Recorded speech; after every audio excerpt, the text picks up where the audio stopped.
બનાવીને રેડી કરી લઈએ। તો અહીંયા આ રીતે આપણે બધા સેવ રોલ વાળીને રેડી કરી લઈએ।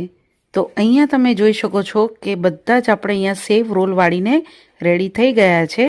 તમારે જો હવે આને તરત જ ફ્રાય કરવા હોય તો કરી શકો છો, અને થોડી વાર માટે તમે જો ફ્રીજમાં મૂકશો તો પણ આને તમે મૂકી શકો છો। અને આ જ રીતે તમે એરટાઇટ ડબ્બામાં તમે ફ્રીઝરમાં 3 થી 4 દિવસ સુધી બી મૂકી શકો છો। તો હવે આપણે આને ફ્રાય કરી લઈએ। તો મેં અહીંયા પહેલાંથી તેલ ગરમ કરવા મૂકી દીધું હતું। અહીંયા તેલ તમારું બહુ ગરમ નહીં અને બહુ ઠંડુ નહીં એવું તમારે ગરમ કરવાનું છે। હલકું મીડિયમ ગરમ થાય એટલે એની અંદર તમારે જેટલી કઢાઈમાં આવે એટલા જ તમારે અહીંયા સેવ રોલ એડ કરવાના છે। હવે અહીંયા ગેસની ફ્લેમ તમારે લો ટુ મીડિયમ રાખવાનું રહેશે, અને શરૂઆતમાં પહેલાં તમારે આને ફરાવવાનું નથી। 2 થી 3 મિનિટ જેવું થશે પછી તમે આ રીતે જોશો તો સેવ રોલ આ રીતે ઉપર થોડાક તમને